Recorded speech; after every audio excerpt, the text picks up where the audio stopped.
বাংলায় 1,25,00,000 রোহিঙ্গার নাম বাদ যাবে কটাক্ষ করেছেন শুভেন্দু অধিকারী। বাংলাদেশ থেকে অনেকেই এসে বাস করছে, কেউ ভিসা করে এসেও ফিরে যায়নি, কেউ কাঁটাতার পেরিয়ে ঢুকছে। বিহারে যদি 50 লক্ষ বাদ যায়, এখানে 1,25,00,000 রোহিঙ্গাদের তালিকা বাদ যাবে কটাক্ষ করেছেন শুভেন্দু অধিকারী।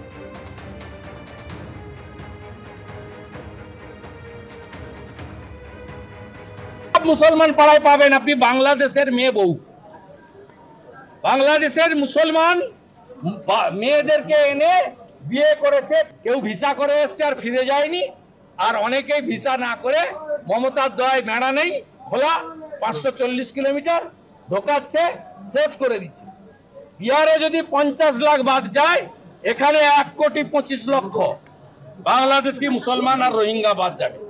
আর সব হিন্দুদেরকে আমি অ্যাসিওর করছি, ভারতীয় হিন্দু মুসলমানকে অ্যাসিওর করছি, আর ধর্মীয় কারণে বাংলাদেশ থেকে আসা হিন্দুদের অ্যাসিওর করছি, একটা কারোরও কোনো অসুবিধা হলে উপরে মোদিজি যদি গ্যারান্টার থাকেন, এই রাজ্যের এলওপিও একটা ছোটখাটো গ্যারান্টার।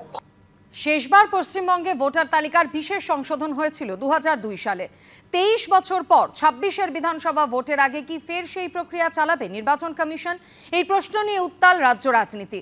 নির্বাচন কমিশন বিজেপির নির্দেশে কাজ করছে বলে অভিযোগ তুলেছে তৃণমূল কংগ্রেস, পাল্টা উত্তর দিয়েছে বিজেপিও। বিহারের পর কি পশ্চিমবঙ্গ? এ রাজ্যেও কি শিগগিরই ভোটার তালিকার বিশেষ সংশোধন শুরু হবে? এই নিয়ে জল্পনার পারদ যেমন চড়ছে, তেমন রাজনৈতিক তরজাও তুঙ্গে উঠছে। তৃণমূল সহ বাকি বিরোধীদের অভিযোগ, নির্বাচন কমিশন বিজেপির নির্দেশে কাজ করছে। শুক্রবার লোকসভার অধ্যক্ষের ডাকা সর্বদলীয় বৈঠকেও বিষয়টি তোলেন তৃণমূল সাংসদ কাকলি ঘোষ দস্তিদার। এখনকার ইলেকশন কমিশন একেবারে সরকার পক্ষের হয়ে সরকারের পার্টি অফিসের মতন কাজ করছেন এবং সরাসরি তারা ভারতীয় জনতা পার্টির নির্দেশে কাজ চালাচ্ছেন বলে আমাদের মনে হয়। আশ্চর্যজনকভাবে বিহারের যে রোল ডিভিশন হচ্ছে, প্রায় 60 লক্ষ মানুষের নাম বাদ দিয়ে দিলেন।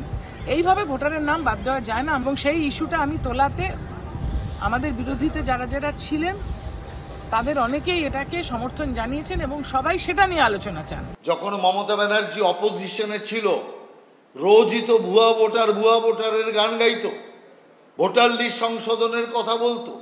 সব পার্টি, সমস্ত সাধারণ নাগরিক চায় ভোটার লিস্ট স্বচ্ছ হোক, শুদ্ধ হোক। তো ভোটার লিস্ট স্বচ্ছ যদি নির্বাচন কমিশন করে, বিজেপি যদি চায়, অন্য পার্টিরা যদি চায়, জনগণ যদি চায়, তো তৃণমূল চাইবে না কেন? তার মানে অসৎকে অসৎ তৃণমূল। পশ্চিমবঙ্গের শেষবার ভোটার তালিকার বিশেষ সংশোধন হয়েছিল 2002 সালে।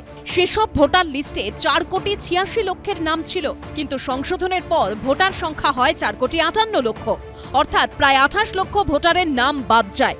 শুক্রবার বিহারে ভোটার তালিকার বিশেষ সংশোধনের প্রথম ধাপ শেষ হয়েছে। মোট নাম বাদ পড়েছে 65,20,000, এর মধ্যে মৃত প্রায় 22 লক্ষ।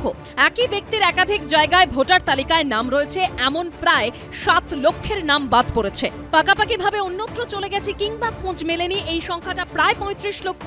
এখনো ফর্ম জমা করেননি 1,20,000। এখন প্রশ্ন হলো, বিহারের পর পশ্চিমবঙ্গেও ভোটার তালিকার বিশেষ সংশোধন হলে কত নাম বাদ পড়তে পারে? বিজেন্দ্র সিংহ ও শিবাশিস মৌলিকের রিপোর্ট, এবিপি আনন্দ।